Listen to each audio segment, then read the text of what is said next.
So we just talk a little bit about what's going on campus right now, especially while we get ready for commencement, graduation. So talk a little bit about all the spring prep that my crew's doing right now, and then kind of some cool things that are happening around campus, um, just to make sure everyone knows kind of all the things that is going on right now on campus. Um, but real quick, I just thought a little more background on myself, so you know where I'm coming from. Um, so I went to undergrad at University of New Hampshire, wildlife management. While in wildlife management, I realized I love plants and especially trees.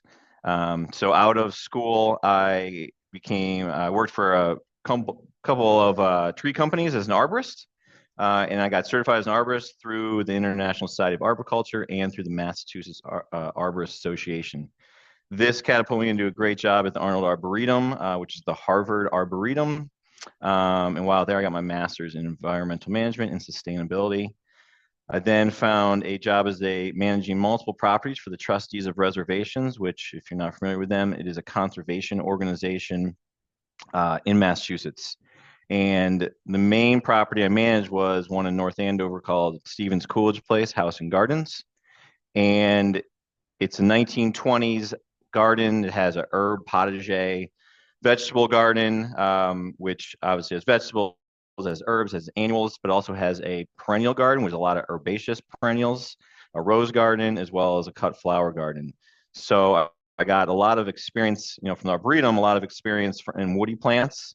And then with the trustees, I got a lot of experience with more of the herbaceous, the annuals, the vegetables, and herbs. So best of both worlds. And then that brought me to, I was at Phillips Academy in Andover for a few years as the grounds manager there, campus. So I quickly became very educated on lawn care as well. And then UMass Lowell reached out to me, and I've been here now for 3.5 years, and it's been great. So kind of through my career, a lot of different knowledge experience I picked up. So excited to hopefully try to answer any questions you all throw at me. But anyways, just again, real quick, I know so last year when we did this garden talk, I just did a little background on UMass Lowell just so everyone knows what's going on here and kind of where we're at. So I just thought real quickly, again, make sure everyone is on the same boat on what's going on at UMass Lowell. So 140 acres across 3 campuses. We only have 8 grounds crew members taking care of that 140 acres. So it's a lot to maintain, right? We're also doing athletic operations, as well as taking care of these 1,700 plus trees, 21 acres of maintained lawn, and 175,000 square feet of mulch garden beds. So no easy feat. Obviously we're taking care of all the hardscapes as well, keeping parking lots clean and so forth. So just again, those of you not as familiar with UMass Lowell campus, East Campus is all residential. It is 13 acres of green space we maintain over there. Across the river is our North Campus, which is about 12 acres. This is academic and athletic. This is a very urban, as we all know, this is a very urban campus surrounded by residential and businesses. And then South Campus is the biggest campus, 19 acres of green space. This is residential, athletic, and academic. So 2 cool projects we'll talk about at the end going on at one at South and one at North. So we'll get into that at the end too. So right now with all that green space we're maintaining, there is a lot going on for spring prep, getting things ready for graduation, really making the campus sparkle.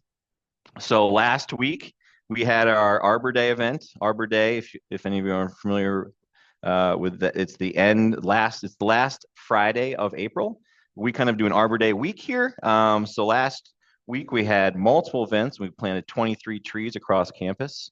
So I'll talk a little bit about those events in a second.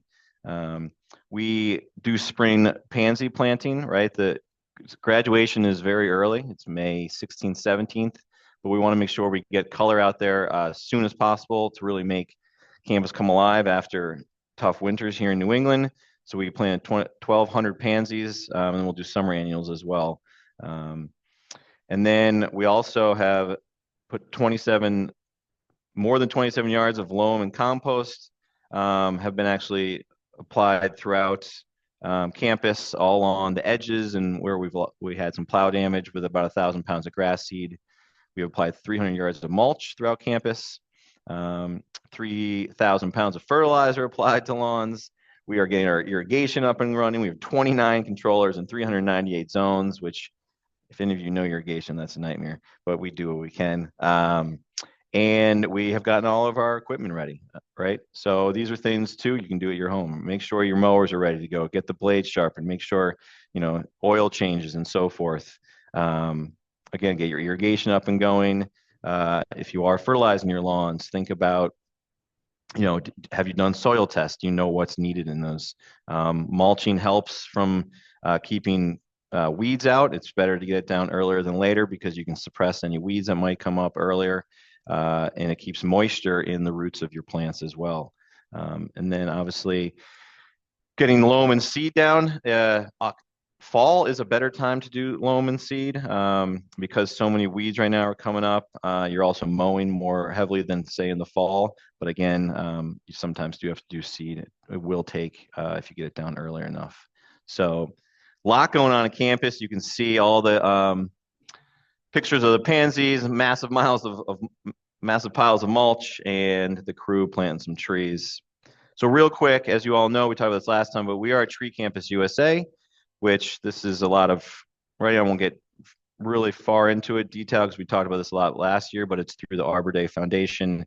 Each year we have to do a application, pretty extensive application. So that has been sent in, and we've been officially another year being a Tree Campus USA.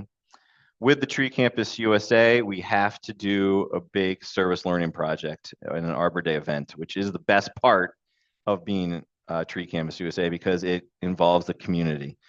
Get students out, faculty out, really fun day. And that's what I was talking about, those trees planted. So we actually did a big event this year over on South Campus in front of the music hall, the Maloney Performing Arts Center. We planted 15 trees. We had the chancellor and mayor there. So really fun event. We are also an Arboretum. So we first were 2.5 years ago, we became an Arboretum. Again, we have to keep up on this each year, right? Planting trees. We have many goals and objectives of adding diversity. So this is, we updating the website, updating our Arboretum plan. So again, other things we're doing right now. You can see these are kind of some of the goals and objectives of the Arboretum and which we're doing. So we've been increasing our tree canopy. We've added pollinator gardens. We've actually increased our plant diversity. When we first started, we did have 140 species. We are now up to 210 species in the last 2.5 years because of being an Arboretum and the support we've received. So pretty cool stuff. As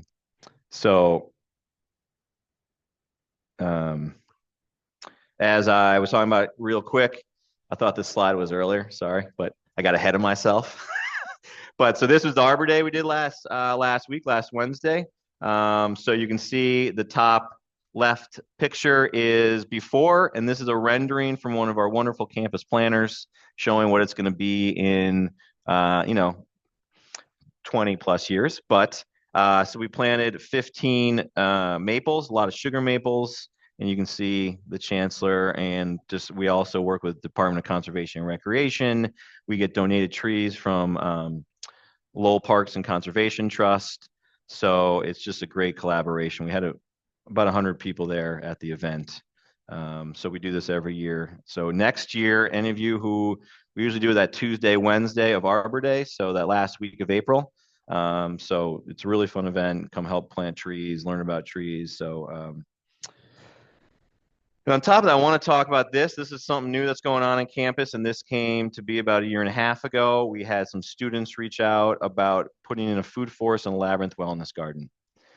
This wouldn't have happened, right, if we didn't have that campus culture of being a Tree Campus USA, being an Arboretum. So they applied for this grant we have on campus called the Seed Grant, and these two students both got awarded $7,500. So we've been working with them to turn what was a vacant lot over on South Campus on Wilder Street into this food forest.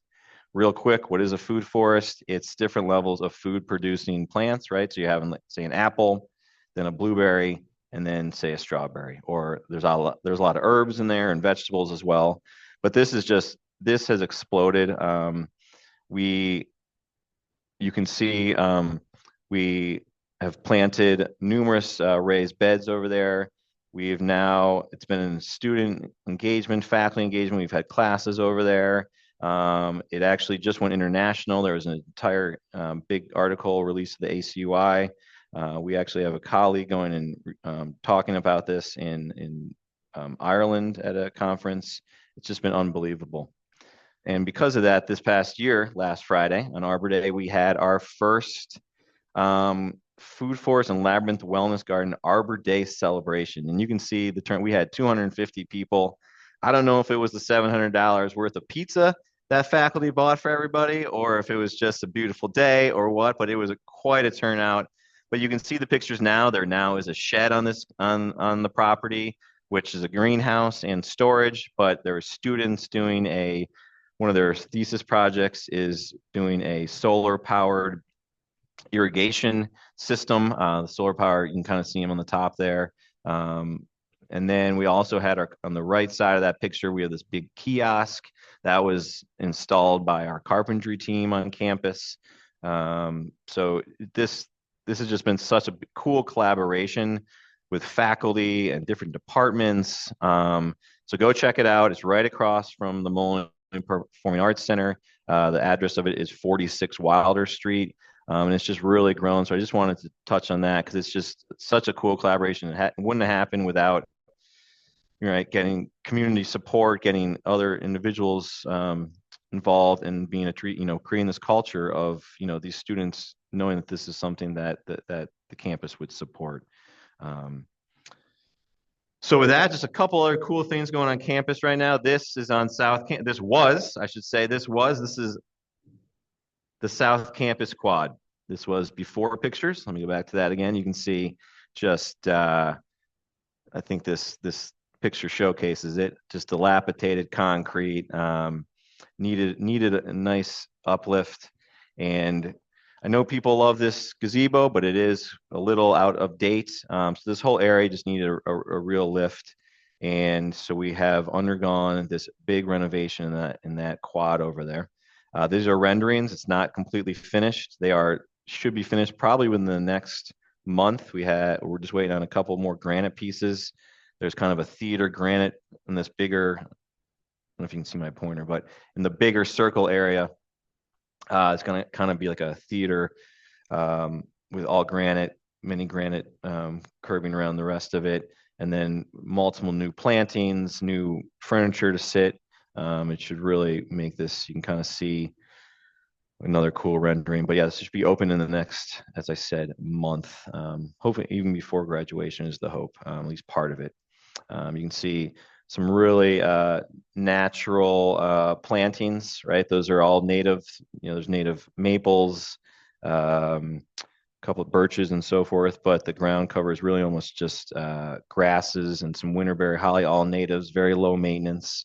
So pretty exciting, because that was the one quad that kind of really needed to open up South Campus. Again, here's just another view of what it will look like in the future. So that's an exciting. And then this just started over on North. This is a major renovation of our only hall, really outdated on the inside. I can't speak to the inside. I kind of stay outside. So I'm only going to talk about the additional to the landscape. But if you haven't been behind or kind of behind Costello, the landscape back there was not inviting, to say the least. Didn't have a lot going on. So really excited where there's going to be a whole new plaza put on the back, a whole new landscape. Again, very similar plantings. Here's a kind of a cool rendering of what that back plaza is going to be. There's an appendage back there, a big lecture hall that's being removed, and then adding in this brownish building there. But I'm just excited about the landscape in general. It's really going to open up and make that back area really inviting. And again, it's going to be a very similar landscape as the one I just talked about at South, to really kind of bring all the campuses together. So with that's it. I just want to kind of tell you what we're doing on campus, some cool things going on. but I didn't want to take away too much time from all those questions you all have. So with that, I'll turn it over to all of you. Okay, I thank you, Kevin. That was great information of things that are happening on campus. There's so much that happens behind the scenes, and Kevin's team works so hard to make the campus beautiful as well as sustainable. First, does anyone have any questions about campus and the work that their team has been doing, especially with the tree forest or the updated landscaping for North and South Campus? Um, you're welcome again to put questions in the chat. You're welcome to raise your hands too.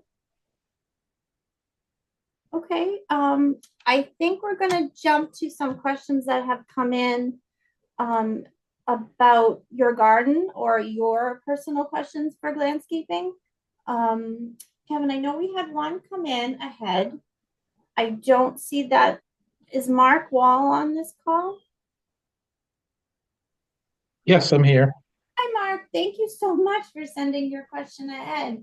I had forwarded to Kevin. I don't know if you want to, Kevin, if you want to read that for the group or summarize the issue. Yeah, Mark sent some pictures of a red maple he has in his backyard. It looks like there was storm damage on the one side of it, which a wound is healing over nicely, actually, Mark. So I wouldn't worry about that. But he also asked about kind of getting grass to grow underneath where the roots are coming up. Is it okay to put some loam and seed down and not worry about the root system? And then pruning back some of the tree. Did I grab that, Mark? Yeah. Concerns about potential storm damage, slope. Yep. So just kind of show a picture here if anyone can see it, because I think this is good for everybody. You see that tree? That is what you call a codominant stem. And what that means is there's two stems that are kind of competing against each other. And sometimes with that, you get this fission down the middle, which then it can cause a weak area where you can get failure on one of those over time. Different trees, this doesn't look like it has a major fissure in it, but it's something to think about. So my one statement, Mark, is maybe you do look at pruning off some of that weight on the left side of that, where that kind of on the branch that has that little wound on it, just so that if you do get any wind or anything, because that one's leaning out where the other one seems like it's more straight up, that might help cause for a lot of weight on that if you do get wind and that then fails down that middle. So that's one recommendation there. As for getting grass underneath that and worrying about the roots, I think if you put it, I know if you put a small amount of loam down there, and some grass seed, that should not be a problem. Don't drive big vehicles over it. Yeah, because the roots are exposed because of erosion. Yep. So I just want to restore, the soil that was there before. Yep. Yeah, that shouldn't be a problem, as long as you're not putting 6-8 inches on, it's a nice 2 inches or so.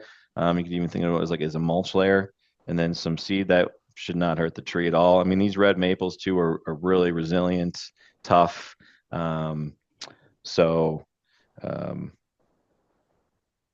Yeah. And you should get, with the shade there, you should hopefully, if you can kind of get it before you get any heavy rains too, because if you put the soil down, you might get some erosion over time. So get it down and, maybe water it in, keep it watered. That answer your question? Yeah, absolutely. Thank you so much. Yeah. Hey, thanks, Kevin. We have a lot of questions in the chat.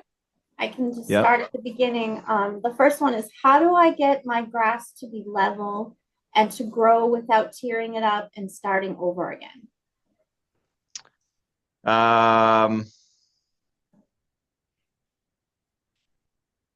My grass level. So kind of some questions here, but are you saying that your soil is kind of not level? I mean, you might have to add loam, right, to make say your yard level. Add loam, add seed. You got to make sure you water it in. Don't mow that area for a while. So once you put seed down, once you get it germinated, you gotta wait usually till about a month until it really grows in before you start cutting it.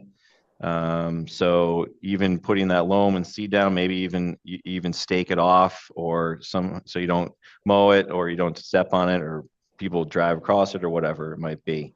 I don't know if that answers your question. I mean, I'm guessing maybe you have areas that are growing well and other areas that aren't. I actually just did that at my house.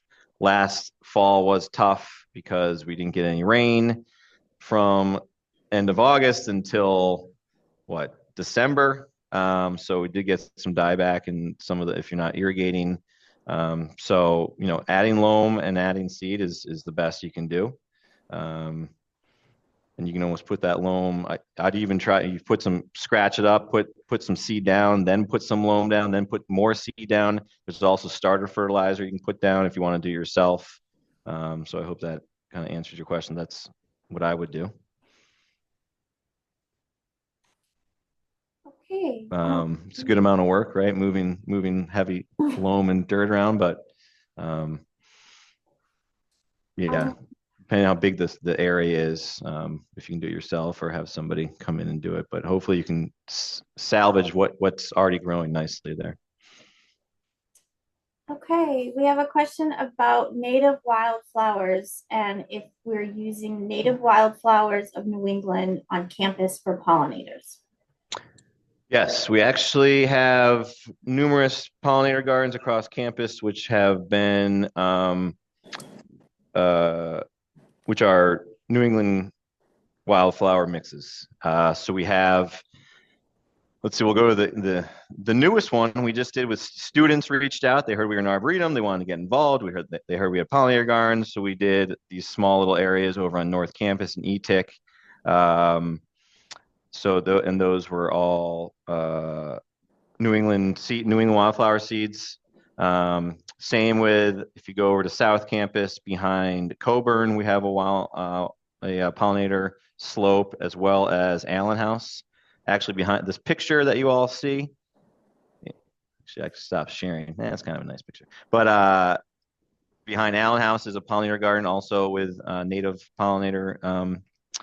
wildflowers. And then in front of U Crossing, we have a small little pollinator garden. Again, all native wildflowers, kind of showcasing what it's a smaller garden bed, but showcasing what else is across campus. Across the way, we have a slope going down to the river where we have native wildflowers and grasses, pollinator. And then there's a slope along VFW, and then a slope over on Pawtucket Street on South.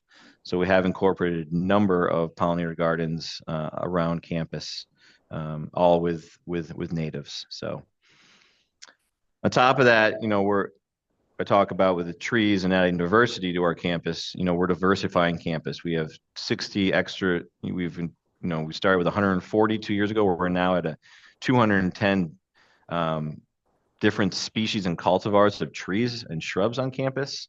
So that is also helping with pollinators, birds, and being a real ecological benefit. So it's definitely something we think about. If you want, I talk about the Arboretum. If you go to our website, just type in UML Arboretum, it will pull it up. You go to the website, on the right side is our Arboretum plan. It is a 35-page document, but it talks a lot about all of this. It talks about, those are our goals, to add pollinator gardens, to think about diversity, think about ecological benefits and resources. So if you want to read more about it too, and what our goal and future on campuses, that document is for everyone to read. So, are there any plans for a community garden, either for students or locals, either in the ground or on raised beds for food? We'll talk about the food forest. That is one way you can get involved. It's somewhat of a community garden. We actually had about 250 hours of volunteer time there last year. Again, if you go to our website, there is a whole food forest link in there, and you can reach out, email the food forest and ask when you can get involved in there. So that's one way. We also work a lot with Mill City Grows here on campus. We have a greenhouse that they manage on East Campus. So there's ways to get involved there. They're actually doing a May 24th. It's a Memorial Day weekend. That's Saturday. They're doing a plant sale back there. Everyone's welcome. So if you're interested in learning more about how to get involved in that greenhouse, they have different garden beds back there that can be used by community members. And they also, Mill City Grows throughout the community has many community gardens that you can get involved in. They're actually installing one over where Rowley Farm used to be in Lowell. So again, Mill City Grows, great organization we work with that has many community gardens around campus. We also on campus, we have rooftop gardens. Again, if you want to get involved, let us know. But we have one on South Campus and one at U Crossing. And these rooftop gardens are pretty much taken care of by students. But, we always have faculty and community members and staff get involved. So it's a lot of herbs and then vegetables. The U Crossing herbs are pretty much used in our dining hall, which is pretty cool. So from a sustainability standpoint, and then the one on South, this might even be cooler. I don't know which one's cooler, but they are growing peppers, which go straight to crack hot sauce here in Lowell. And we have our own hot sauce at UMass Lowell. So again, if you want to get involved, those are some options of kind of community gardens, working with, if you want to get involved or if you just wanted to know, that's yes. The answer is yes. A lot going on. So very excited. Great. That is great news. Next question is too late to start growing vegetables from seed packets? It's never too late. No, it's not too late. I'd probably get started sooner than later. You don't really want to put any vegetables out until after Memorial Day. Well, I shouldn't say any vegetables. A lot of vegetables you don't want to put out to Memorial Day, such as tomatoes, peppers, those kind of things. You could start with carrots and some of those vegetables. Now you can put seeds in the ground. But no, it's not too late. I don't know how many you want to do. I have found, just me personally, that I have had better success actually just going and buying actually already mature vegetables from local good nurseries, instead of trying to start them from seed. But if you want to get into that, it's definitely not too late to get that going. Have fun with it for sure. Great. I am new to irrigation. Should I ramp up the schedule gradually or set it for every other day and leave it throughout the season? I'm assuming they mean a lawn, or I'm not sure if that's a lawn or a garden.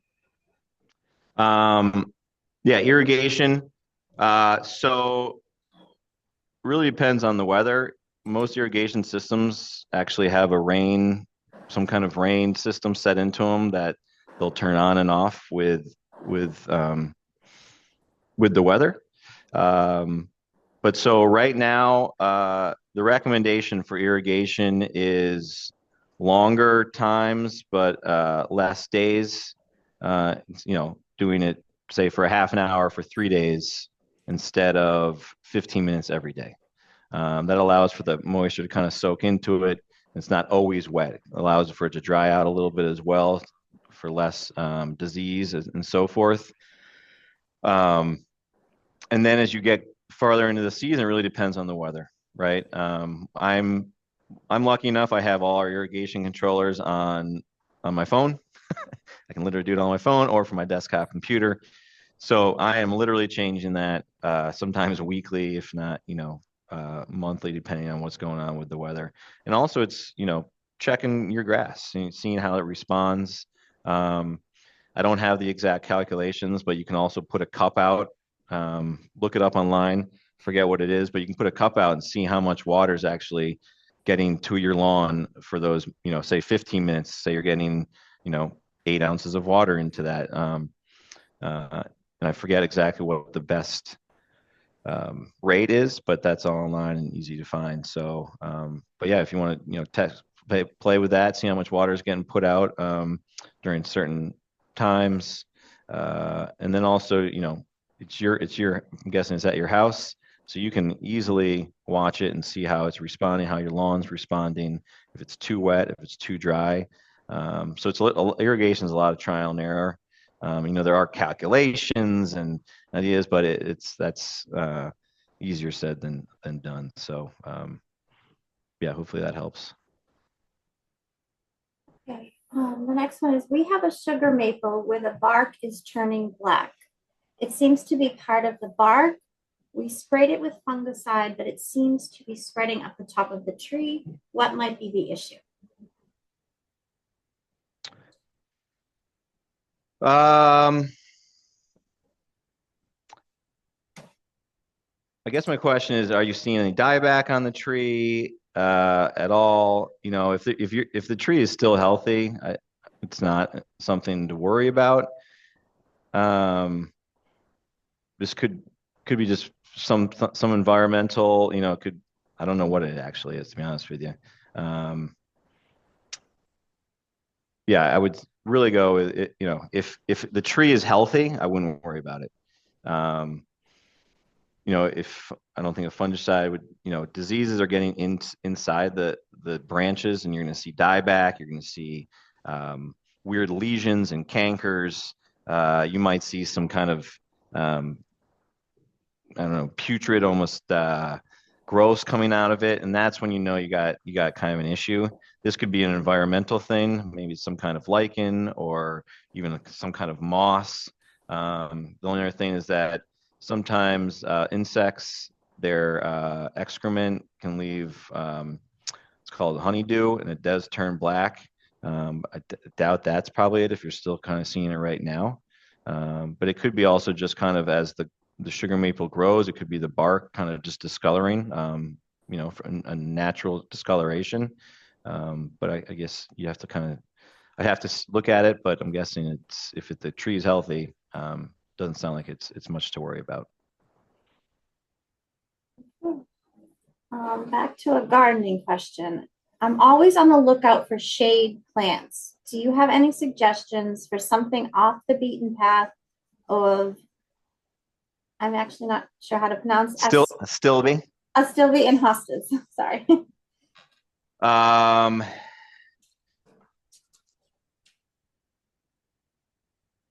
Yes. I got to pull something up here because I had this from another one.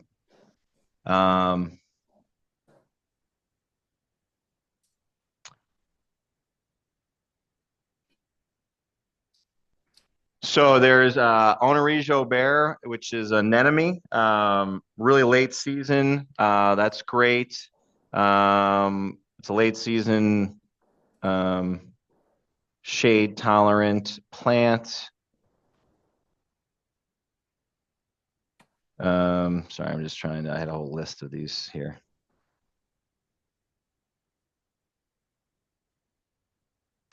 What else can I think of off the top of my head? I might have to send you an email. Philip are good for shade flowers. Because I have a list, but I just have to find it. We can add that, Kevin, to our follow-up message that we send to all the participants. Yeah, let me I'll send with shade just to make sure I don't I get the right ones.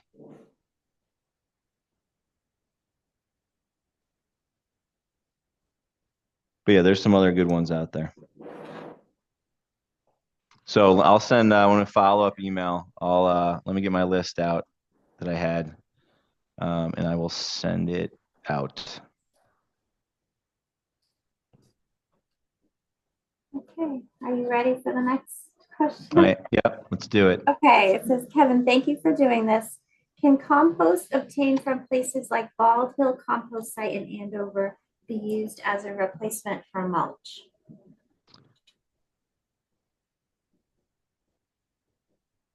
Yes.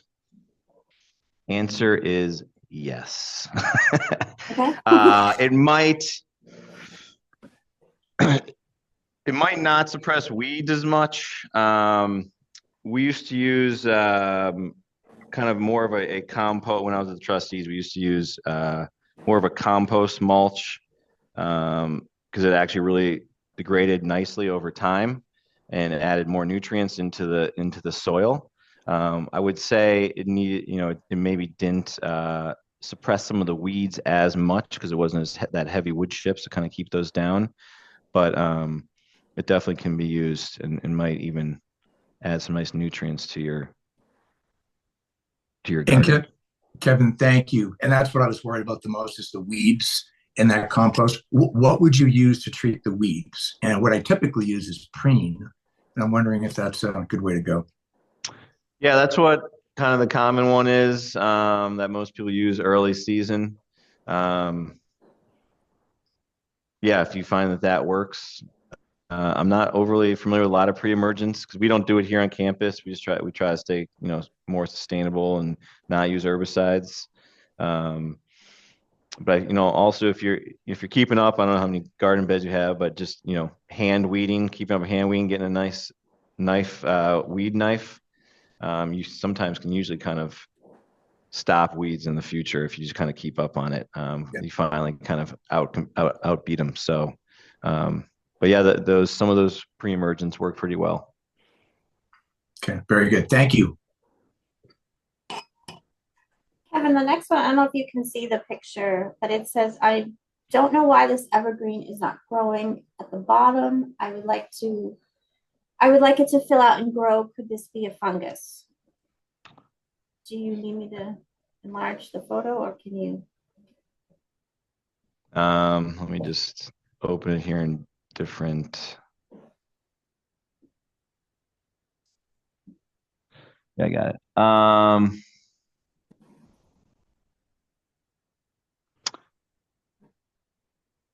What's that, a U? Looks like a U. So yeah, the bottom of that probably has been just shaded out over time. If not, do you have deer near there? I don't know where you live, but deer sometimes will eat the bottom of these as well. But this one looks like it's been just shaded out over time. So unfortunately, I don't think you're going to see this regrowing down there.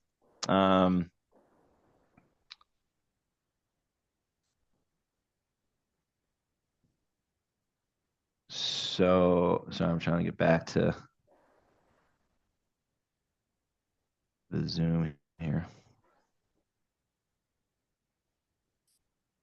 It's in Lawrence. Yeah, so it's not fungus. Sorry, I was trying to get back to the question. I'm back. It's not fungus. I think it's just been shaded out over time. You probably want to prune out all those dead branches at the bottom. That would make it look better. But unfortunately, I don't think you're going to get much new growth down there at the bottom. If you really want, a good arborvitae, there's arborvitae green giant is a fabulous one that really you'll get that full growth down below. If you want to kind of hide that bottom piece down there. But yeah, sorry, unfortunately, I don't think you're getting much growth from that bottom again. So. Okay. I hope that answers. The next question is, I have a Royal Prestige oak, young, first year in the ground, and it sustained some damages from nearby construction. What can I give it to bounce back stronger? I would just make sure that there's no grass growing up against it, right? You want to maybe get that grass away from it, mulch it nicely. Make sure that it's getting tons of water or enough water. Making sure that its environment is what it wants, right? So that's one thing. There are some good tree fertilizers out there. You could try to put around the base of its root systems to kind of help give it a little. I mean, you can get those at even your local hardware store, Home Depot. But yes, there's some good tree, as I said, just some simple tree fertilizers that might give it a little oomph that you can put at the base. But make sure that the weeds aren't competing with its root systems. As I said, that it has a nice mulched area around it. And then that will help it survive. And then, as it starts getting going this season, make sure it gets watered through the year. You want to make sure you're watering trees for the first 2-3 years of its life. So hopefully that helps. And I see your next question here. How to make serviceberry bush and mulberry tree fruit sweeter? You got me there. I don't know. Take them off, put some sugar on them in the bowl. It might sweeten them up. But yeah, I don't know from any cultural practices or anything that might make them sweeter, to be honest with you. So you stumped me, I guess. If you know of anything, let us know. He wins the prize for stumping the arborist. This is something you can provide later, or maybe it's a resource I can look for while you're talking. The list of the 210 species that we actively have growing on campus. Yeah, we have a list of that. I have to also on the UML Arboretum website. You might be able to see that yourself. So I can copy the website, put it in the chat. So also on the UML Arboretum website, on the right side, right above the Arboretum plan, is the interactive map. And it shows, but I don't know if you can, I don't think you can pull like you might be able to.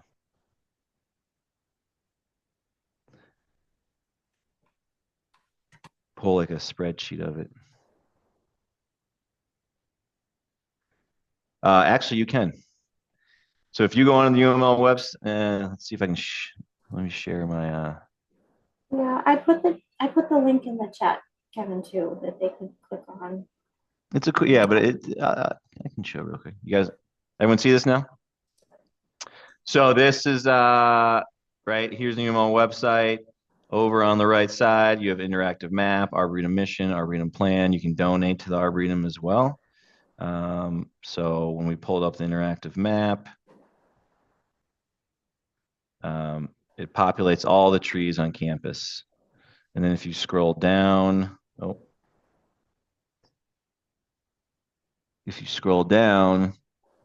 you can, on these 4 little dots here, you can export every single tree on each campus, and that will go over all the species you have. You can also click on these, and this tells you what every tree is. So lots of fun stuff there for everybody. Oh, that's a very cool resource. Thanks, Kevin. Yeah, have fun. Learn some trees. You can walk around campus and learn it. So, is there one of those that you would stay away from? Are there any that you regret planting? I haven't. None of the ones I planted. That one I just clicked on. I wouldn't those pears. I wouldn't plant those. Stick with native. Stick with native for the most part. There are some cool non-natives out there that we plant on campus, like Katsura trees, Stewardias. But for the most part, stick with what you know is going to grow in your environment. That's the right tree, the right place, right? So do a little research. Is it a shady, a sunny spot? How much road salt you can see? Is it a droughty area? Is it dry? How big do you want it to be? How much space does it have? So yeah, do a little bit of that. And nowadays, what's crazy is there's so many cultivars out there. So sometimes I'll go on to nursery websites and learn about different cultivars, or just go into a nursery and talk to them. They'll teach you a lot about different cultivars. Like, for example, last week we planted 4 different sugar maples. They're all different cultivars. One was called Fall Fiesta, one's Legacy, one's Flash Fire, one's Green Mountain, and they all get different colors at different times. They are a little different height-wise and different spread-wise. We also, then we planted a couple. So there's just I guess there's just so many cultivars out there for different spots. But I would say try to stay native where you can, and think about the spot that it's going in. And you should do pretty well with that. Cool. Thank you. Yep. All right, Kevin, it looks like we have a couple more questions. And the next one is on, let's see, about the Elaine Ingram soil web class. Would it be something good for agricultural knowledge? I am unfamiliar with this class. I'm going to have to look it up.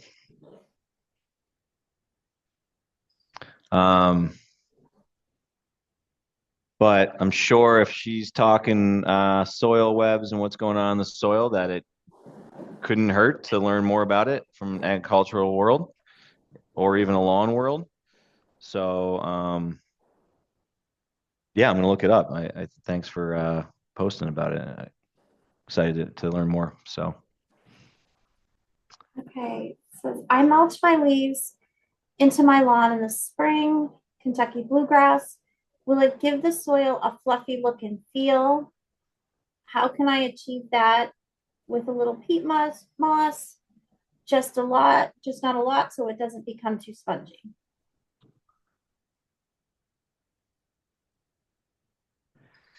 I don't know about the peat moss. I've never heard about that. But mulching leaves into your lawn is great for your lawn. It adds nutrients, right?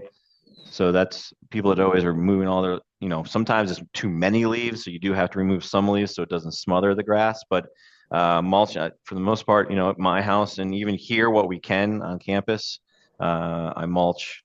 We try to mulch as much of the leaves into the lawn because it will add nutrients and kind of help with the soil content. Adding, peat moss, we do sometimes here. We'll add like a light layer of compost each year to kind of add to the soil. So I'm guessing peat moss is the same thing. So it kind of add to that soil level. So I haven't used peat moss itself, but I'm sure it does kind of a similar thing. So, but yeah, I guess that's all I have for you on that one. Okay, and then the sugar maples that you mentioned on South actually, the question is asking, were the sugar maples planted on South? Sorry. I saw some trees being planted near my office. So they're asking. Oh yeah, that's what I was talking. Yeah, that's what I was talking about. We planted 15 trees, as I said, at Arbor Day last year, outside of the Millennium Performing Arts Center along Wilder Street. So we planted, as I said, 4 sugar maples, 4 or 5 different red maples, and then 3 different oak trees, 3 or 4 different oak trees. So yes, that's where those are. Those are, you can see them. I already put them into that interactive map on the website. So you can see exactly which ones are which on there. I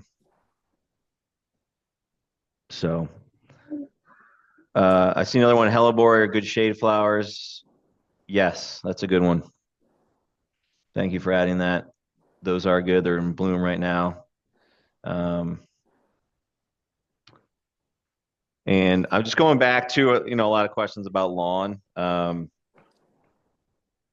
I would say, if you haven't done a soil test on your lawn, I would recommend it. Tells you a lot of information. UMass Amherst, you can send them a soil sample for, I think it's like $20. Used to be 10, but with inflation, I think it might be 20 now. But it's a really great resource. They send you a whole printout on what's going on in your lawn, from nutrients to if there's some weird lead levels, and then it gives you recommendations, literally step-by-step recommendations on what they think you should apply. from nutrients, as well as, we have very acidic soils here because of all our pine trees and evergreens around. So sometimes, they'll applying lime, bringing that pH up can do a lot for your lawn. So, I think that can really outline some really best practices and steps to bring your lawn up to what you really want it to be. And again, it usually comes down to acidic, maybe not enough nutrients, sun, shade, not enough water is huge. And I fell more in love with trees because they're more natural. Lawns are not necessarily natural, right? We're trying to beat nature to keep them as green as possible. They want to go dormant in the summer when we want them to look beautiful. Right now is when they want to live, right? They want to be green and lush in early spring and fall, but summer, when we're all hanging out on our lawns, is not when they do the best. So irrigation and water is a key to a pretty lush lawn as well. So hopefully that helps kind of with all those questions about lawn. So There's one question about the spray you recommended for the evergreen. Are you able to type that in the chat? Spray for the evergreen. It wasn't a spray. I would say if you want to keep that evergreen that's there, prune out the dead stuff at the bottom, and that might just make it look a little better. But that's not a fungus going on that's happening with that. That has just gotten shaded out over time. Maybe it's been eaten over time by rabbits or deer, which have killed back those bottom branches. But if you want to look at if it is a yew, well, I don't know if it's a yew, I couldn't really tell, but yews actually you can usually almost cut down on the ground. They'll come back. They'll leaf back out from its root system, and then you might have to wait numerous years for that to happen, or you can remove it. And there's I always recommend the green giant arborvitae. I just think it's a real nice one. If I could spell it right.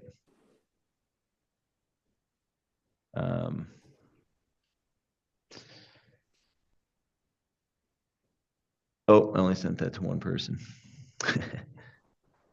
Mark and Gene, you got that green arborvitae, but no one else did.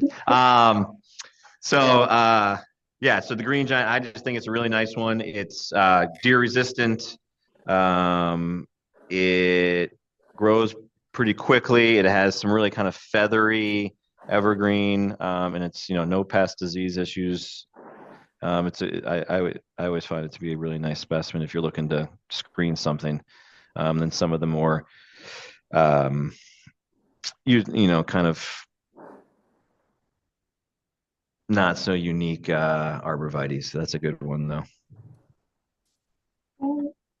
Is there a final question that we can take? We have just a few more minutes.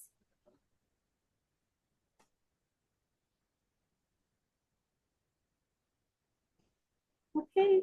Well, thank you so much for Kevin. We so appreciate all of your work. What we'll do is this has been recorded. We will share the recording. We will also, I'll work with Kevin and get any of those links and information that you had asked about, and we'll put that in the follow-up email. I'm Amy Lee, and I work in the alumni office, and this is just one of the programs that we do for our alumni. We do have several other events this spring. This Saturday, we have a brewery tour in Lynn at Bentwater Brewery, and that registration page is still open. If you're interested, you can go to alumni.uml.edu. We also have a distillery tour in Canton coming up on June 7th. And then if you stay on our webpage, we're going to be posting more events and more programs that we have.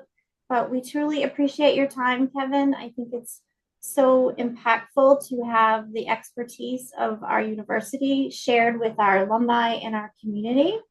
And please, if you have any other questions, you're welcome to, I believe Kevin had put up his email, but you're also welcome to email us at the alumni office and we can get information for you, whether it's about this program or for anything else coming up. Yeah, it's been fun. And I found before we leave, because I just wanted to have some shade plants for you all. Okay. So I'm looking. So Solomon seal is a great one. That's native, really great in the shade. Cool plant. Ladies mantle does okay in the shade as well. Kind of a cool, low growing plant. Kind of going through this list I had here. Some later bloomers. There's Cimicifuga is a nice shade tolerant plant as well. That's Cimicifuga.